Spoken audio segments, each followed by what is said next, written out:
read Facebook Marketplace, send saucy messages. Because... That's just what I'm doing. This is how I spend my life on Facebook Marketplace. Because you're selling a very old used truck. It's a good truck. It's a good truck. And you need to keep track of the people who are coming to see it. I will not hear any disparagement of my truck on this podcast. This is First Person Present, a podcast from Hughes House about writing, reading, living, and everything in between.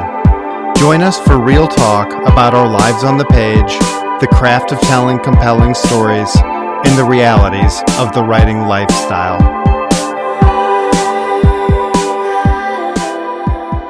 So, how's your week in writing? How's revision? Maybe I can just leave it at that. I'm having days where I'm having some scheduling, what would I call them? Woes. I'm having some scheduling woes where, freelance work is incredible because in theory, if tomorrow someone came to my house and they gave me 2 tickets to Aruba, I could take my work and take those tickets and go to Aruba. And because I am self-employed, I only really have to answer ultimately to myself and my clients, obviously with deadlines, etc. But I don't go into an office. I'm not part of a larger corporate structure. So really, I get a ton of flexibility. I think the other side of the coin is that I don't have a lot of flexibility when it comes to long stretches of work. So if stuff piles up, if clients need things, I sometimes kind of lose track of my hours and end up having many hours of work when I anticipated having less. So that said, I don't always have a consistent work schedule, which means that having a consistent writing schedule is sometimes difficult. Now, usually I mitigate this by just having it be the first thing I do in the morning before I get to my email or my email gets to me. That's the big trick, is you have to really find that small stretch of time in the morning, that happens to be the case for me, where it is not yet necessary to kind of spring into your inbox or deal with text messages or run through your work to-do list, and you can just write and get things done. I haven't had that opportunity the last couple of days. So... Oh, that's right. You haven't written yesterday. You didn't write today? I didn't write today yet. So I have some evening plans following this our podcast recording where I will give myself a little bit of time to go through a scene that I began yesterday. But actually, I did have time yesterday. And what I'm finding and what I've been kind of writing about in some of my little newsletter missives from a year of writing is that what I find is that if I can have a big chunk of time, that sort of almost corrects the little chunks that I would otherwise accumulate. So it's almost like I'm doing cheap math and I'm trying to kind of catch up a little bit. But I think in terms of quality of life, it really makes me happy to have even a little bit of time every single day. So from a process perspective and a quality of life perspective, I feel that I am a more composed, happier human if I can find a little bit of time to write every day. Yeah, I definitely find that my quality of life varies by how much my writing schedule varies. Yes. And in recent weeks, what that has meant is that my life is variable. What? Can you elaborate on that? I just have so many different things that I'm doing right now for work and for the house and getting ready with our family and everything. Like, we have so much on our plate at this moment that it's a lot of different directions for my mind to go in. And it's hard for me, even when I do have that time set aside in the morning, to go to the cafe, to sit down, get my cafe au lait, which is my second coffee. My first coffee is black coffee. My second coffee is cafe au lait because my stomach isn't the same that it used to be. To sit down and be able to focus for like a long stretch of time on what I'm writing. Yeah. Versus just being able to sit there and do a little bit of work. Yeah, of course I can do that. But if I leave the cafe and I've gotten through like 2-3 paragraphs, for instance, like I'm going to feel pretty shitty. That's just what it is. And I'm going to be feeling indulgent when I'm like, well, I can just check my email now. And I'll go into my email and I'll be like, well, look, unsurprisingly, here's 9 messages that I have to address right exactly now. And if I don't do them, then who knows what'll happen. I mean, spoiler alert, they will just wait. But in my mind, in that moment, I'm like, well, surely I must address this exactly right now. And then I'm tethering my computer to my phone because the cafe I go to doesn't have Wi-Fi, like intentionally so that I don't go on the internet, but then I'm on the internet and you can see where this is headed. Oh, you are bad. Yeah, it's very bad. You are bad. It's very bad to tether your phone to your computer just so you can check an email that you don't really need to check. But this is literally the kind of shit that you get up to when you're trying to avoid writing. Like, it's just so obvious to me now when I reflect on my own behavior when I'm being avoidant about what I'm doing. And I think that the really tricky bit that you don't normally have if you're not in like a marriage with another writer, for instance, where you talk about your writing every day and you're literally dipped from your ears to your toenails in writing conversation at all times, is just the space to self-reflect and be like, okay, what is it about this that I'm doing that I'm being avoidant about right now? You know, like what's the emotional hitch? What's the logistical hitch, which is usually the slave to the emotional hitch, right?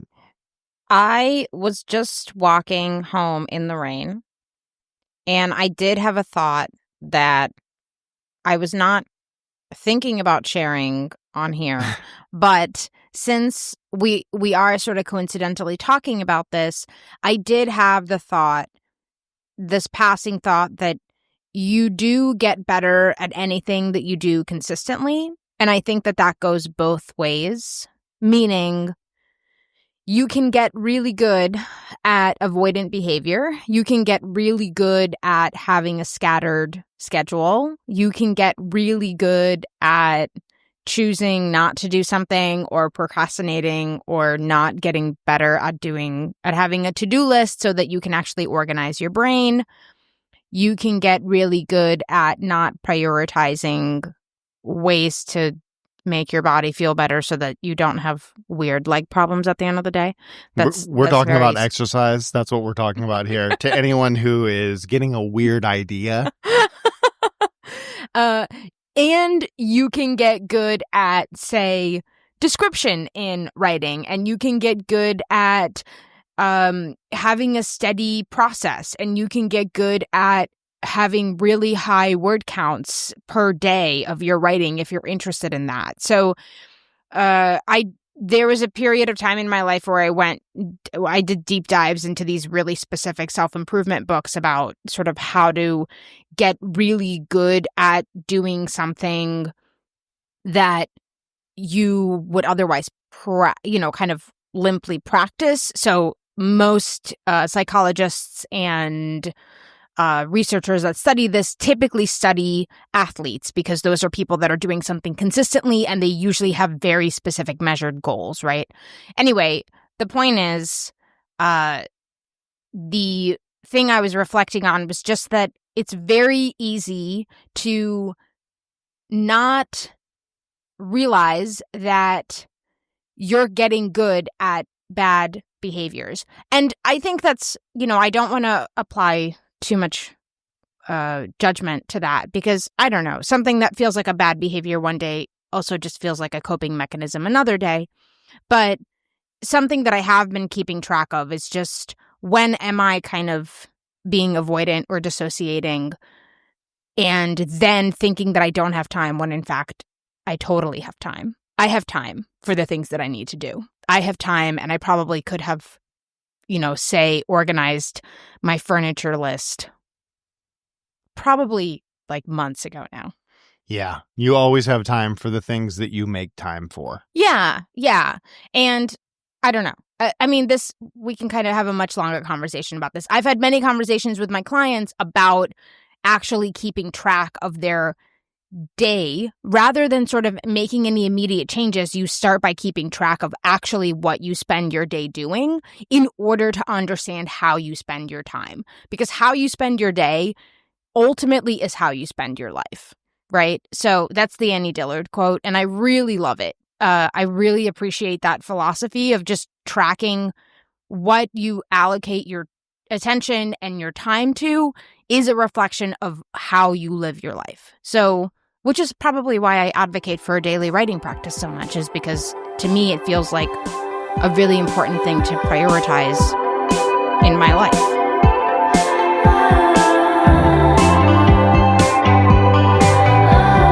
Traffic swerves like bees against the banks.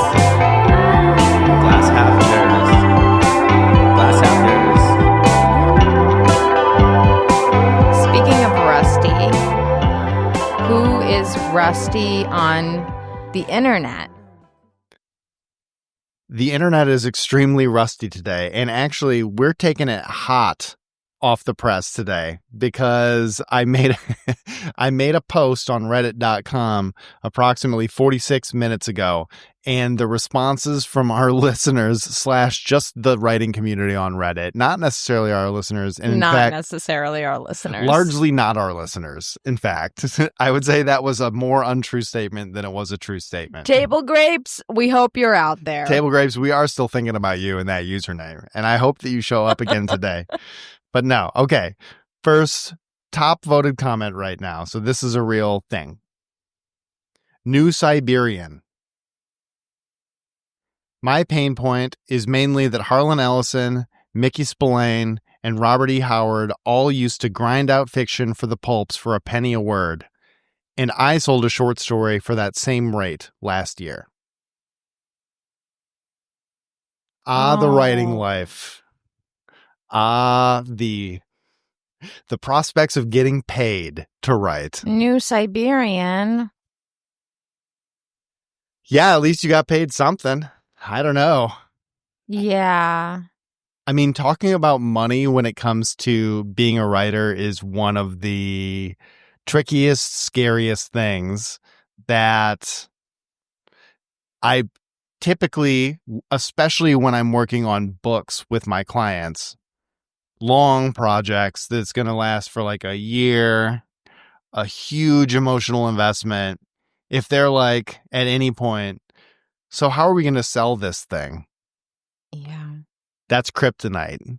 I say, whoa, we can't talk about money right now because, I mean, the truth is, like, not to be discouraging in any way, but if you're writing books today, I think that some of the most successful authors make something like $40,000 a year if they publish a single book a year. You know, of course you have like your Louise Penny and your Stephen King and these blockbuster authors. Colleen Hoover. Yeah, exactly. Emily Henry, yeah, personal fave, love that. Who are able to get these deals that get turned into movies, which is where the money really is at, and just essentially get lucky. But it's amazing how you could hold the number of writers who make a lot of money writing in one or two hands. You know, I don't know how you would hold a writer per se. I think that I mixed up my sayings there. But close to your heart. Close to my heart. Yeah, that's the only way to hold a writer. Clutch them to your breast. So I don't shy away from the conversation. It comes up relatively frequently, and I'm doing the best I can to field the questions as soberly as I can, because I think some people are expecting to have a career out of this. And I think that we need to maybe change what it means to be a career writer. There's a very, very good book that was written by a professor. Is it Dan Sinek? Is that his name? Who wrote Big Fiction? Oh. Do you remember this? I'll find it, and I'll link it in the show notes. It's a very good book, and it goes through the history of the publishing industry's effect on what kind of becomes popular and how books are picked up nowadays and what the sort of criteria for it was. And he uses a really interesting example. There's an excerpt of it. I think that's essentially what it is, which is who is the really famous writer that I'm thinking of that was excerpted in that was written about in Big the Fiction? Times. Yeah. Gary Steingart? No. You're talking about All the Pretty Horses. I'm talking about All the Pretty Horses.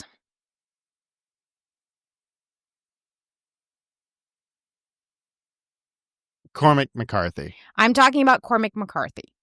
And anyway, so the reason that this book is very interesting is because, first of all, I don't think that most people outside of the writing community or academia read it. So Are you talking about Big Fiction yes, or Cormac McCarthy? I'm sorry. Yeah. I don't think that Big Fiction was very widely read by people outside of the literary community or in academia because, again, it also talks a lot about the rise of independent presses and academic presses where there are still opportunities to take more risks with literature. And that is becoming less and less so the case with the big five publishers, with major publishers, because the margins are too slim. It's too expensive to publish a book now and market a book without getting a substantial return on your investment. At least this is what we're led to believe. Anyway, none of this is very interesting. The important thing here to note is just that we need to acknowledge that a tremendous change has happened. So people used to make a living. I don't think it was particularly glamorous, but they used to make a living writing fiction, or they used to make a living writing pulpy novels once a year and publishing short stories in Esquire and The New Yorker and other newspapers and magazines. And that is really not the case anymore. I think that journalists, who are considered the more stable writers, the nonfiction writers, are suffering. So fiction writers are suffering even more. Yeah, if you think if journalists struggling in the world is something that's new and novel and shocking the world because these people who are providing an extremely important service are having all of their venues dry up, all newspapers are in financial trouble right now. Imagine publishers of art, whether it be literary fiction, but I mean, I am also talking about genre fiction too. Those people aren't having any easier of a time, although they have higher sales numbers when they do break through. It doesn't mean that they're rich. I think that all of this is to say that, as usual, you cannot rely on money for this profession. You have to have a day job.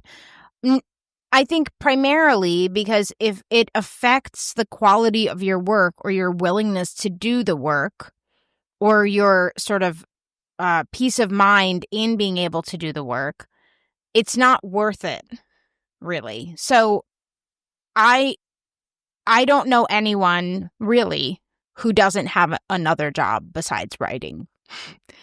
And I think that's good. So anyway, I'm sorry to, what is this person's name? This is the New Siberian. I'm sorry to the New Siberian for how they feel. I do want to acknowledge them for publishing a short story for money. Yeah, that's incredible. In the current landscape, which this is very, very rare. It is very rare to be paid for your short fiction to be published. Well, I still want to make that distinction between genre and literary. So Dasha and I are from a literary world perspective where it's like somebody tells us we're getting a cent for a story and I'm like, oh my God, I would love to get a cent for a story. I think that I've been paid $20 maybe once. I've had like more than 20 short stories published. They aren't paying for the kind of stuff that we write. So I think that in the genre markets, especially in the sci-fi, thriller, stuff like that, I know that I've seen more paying markets than I do in the literary world, which is there aren't any. The literary world feels like it runs on like Goodwill and Farts, basically. Like, I don't know how people are sustaining these businesses. These two things seem at odds with Goodwill one and another. Farts. Well, Yes. the Goodwill is keeping them at the table, and the farts are because they're slaving away all the time trying to make it work. And inevitably having a poor diet that merits gastrointestinal issues. Oh my God. Yeah. You know, how many literary writers can afford to be in New York City nowadays? So they're all going to fast food restaurants. Like me, when we were in Michigan, I was like unable to stay away from McDonald's for the first time in my life. I don't even know what was going on. I felt depressed. I think you were mostly okay, though. I was mostly okay. The Baron Montesquieu. Oh, boy. Yeah. I'm 35, married, 2 kids, and a full-time job. I gave up alcohol this year, and it's inspired me to learn to write fiction. I've always been interested in creative writing and have dabbled with random free writes, but nothing formal. For the last 2 months, I've been doing 3 to 4 free writes a week where I aim for 1,000 to 1,500 words. Nice. A couple of weeks ago, one of my free writes intrigued me to continue building on it, and I'm at the point where I have a possible story, but no clue how to build it out. So now I'm working on doing some general plotting and character development to see if that points me in the right direction. The long and short of it is, my main point is that there are so many things to think about when crafting a story that I feel overwhelmed about what to do. Should I write a scene, develop a character, research setting, plot, learn to craft tension? Yes, to everything, I guess. So the pain point is the overwhelm of the possibility of fiction, I guess, which is like a beautiful pain point. Yeah. It's so beautiful that quitting drinking inspired you to write fiction. Wow. We two are on a drinking break right now, and has it inspired you to write more fiction? Has it opened you to the possibilities of fiction? No, I'm very grumpy, and I really miss wine. Yeah, we had originally planned on having like we're going to taste a new wine at the beginning of this second section and like talk about it in a way that is completely untutored and really stupid, but we're not drinking wine, so until we are. Anyway, so this is a great question. I don't have a good answer for this, I think, because maybe my answer is how I'll approach this is how I'll approach the way that I make decisions sometimes in my life when I'm overwhelmed, which is I start from what I won't do. So how I might approach this is I would not stop in the middle of my drafting a story that I feel excited about to research, and I might just, make notes to myself in the process of things that I need to fact check or things that I may need to, expand on.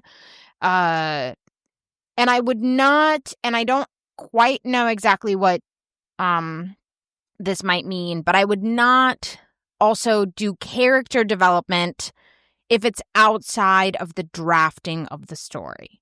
So you mean you wouldn't spend time writing character sheets or doing these other things that is recommended very, very frequently to people learning how to write?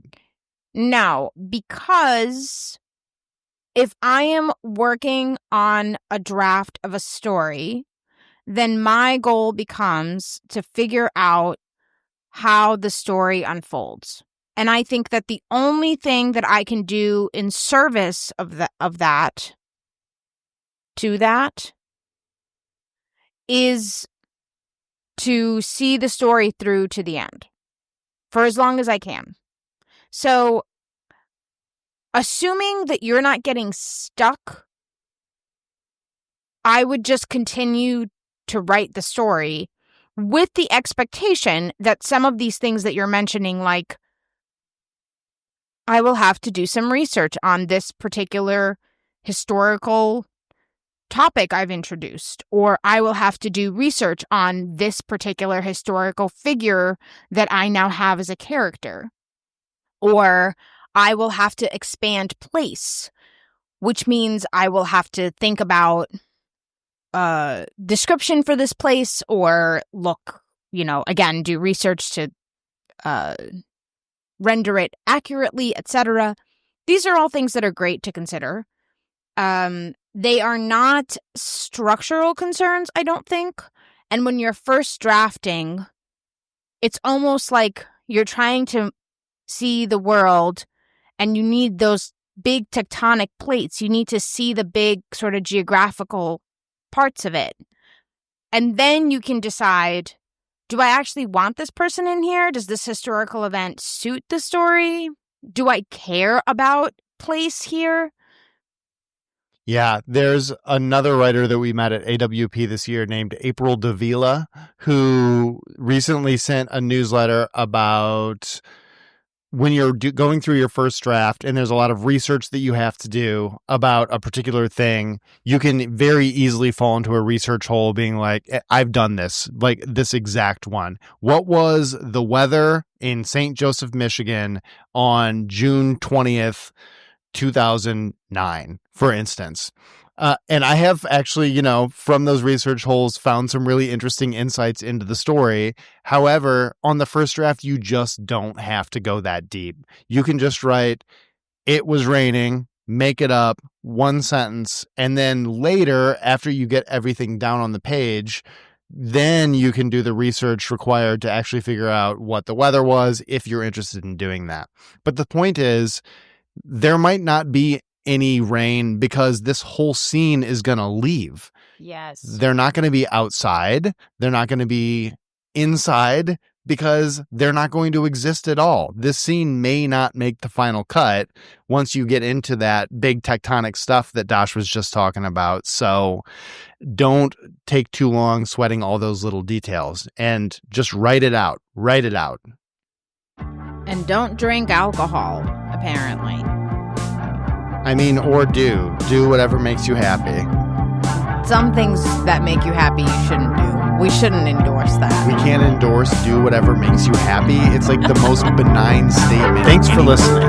If you like what you've heard, check out hugheshouse.com, where you can find our writing community, our coaching and editing services, and more resources for writers. Book a free consultation call on our site to talk to us about your writing. We can't wait to hear from you.